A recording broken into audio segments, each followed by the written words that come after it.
You don't have an anxiety disorder. You have a dysregulated nervous system. Hello, welcome to the V2V channel. My name's Venerina. What if the problem isn't that you have an anxiety disorder? What if the real issue is something else entirely? Because for many people, the word disorder quietly creates a painful belief that something's wrong with them. But what if your anxiety is not a defect? It's not a weakness. Not even a disorder, in fact, in the way that you've been told it is. What if your nervous system is simply overworked and dysregulated?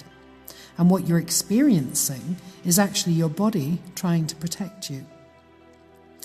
See, I have an issue with the label disorder because I think that when people hear the phrase, especially anxiety disorder, they often interpret it in a very personal way. And they think it means that they're broken or that they're different from everyone else, or they think that they will probably always struggle with whatever disorder they have, and in the case of anxiety especially.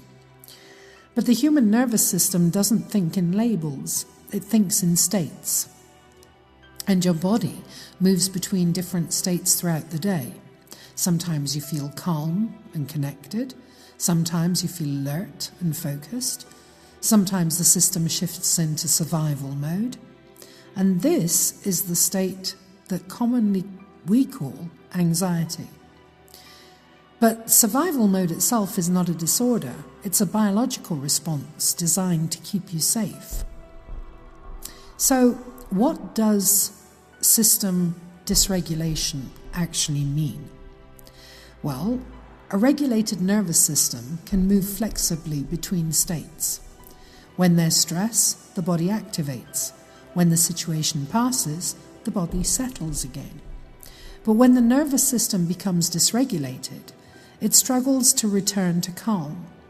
The system stays partially stuck in alert mode, which can create experiences like constant background tension or persistent racing thoughts, or difficulty relaxing, overthinking, feeling very easily overwhelmed.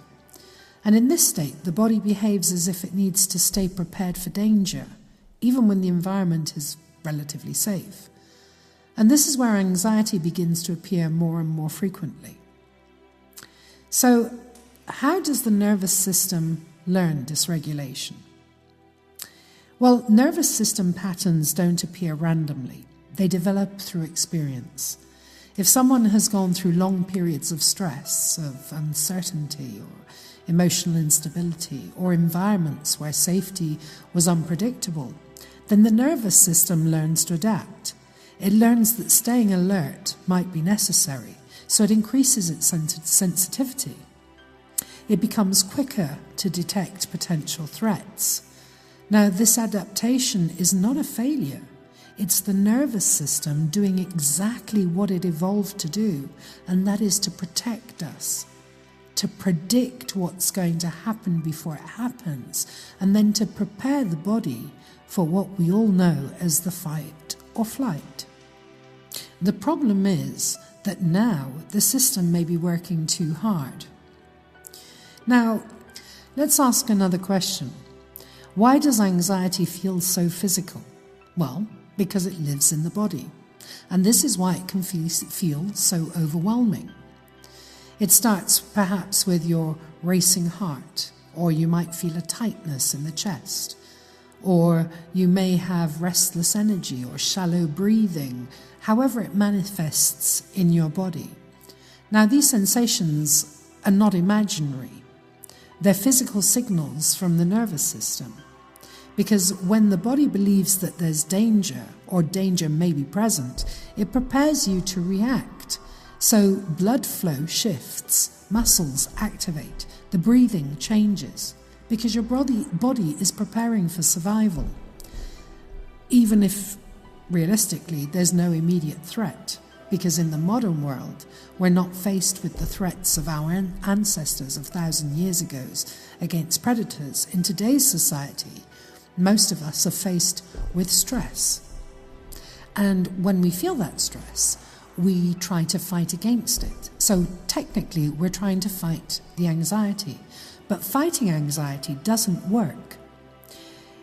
Now, the reason it doesn't work is because the body sees that fighting as a resistance. And the resistance basically triggers the nervous system again, and it makes it believe that there is another danger. So the only way to calm the nervous system down isn't through force, it's through signals of safety. And that safety has to be communicated through the body, through slower breathing, supportive environments, relationships where we feel understood, and experiences that show the nervous system that it doesn't have to stay on high alert. So the nervous system, this is the good news, can change. And the great thing is that it can unlearn what it's learned from the past. So just as it learned to stay alert, it can also learn to feel safe again. But of course, this happens gradually through experience. In fact, the nervous system needs consistent, repeated experiences of safety to actually believe that it is safe. And these are small moments, but every small moment where the body settles is a moment where the nervous system begins to soften.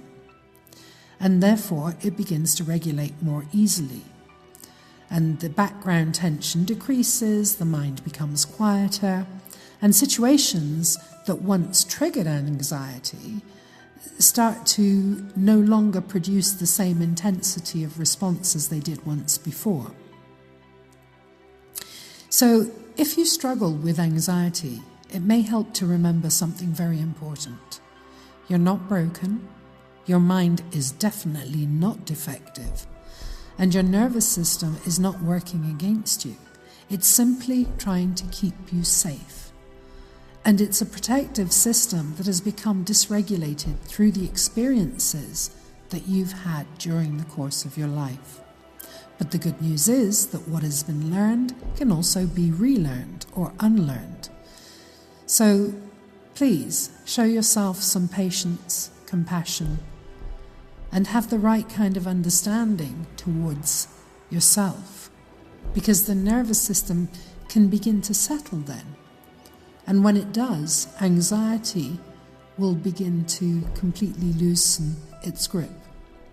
If anything you've heard today has been of interest to you, or you found it helpful in any way, then please do feel free to look at my anxiety reset system.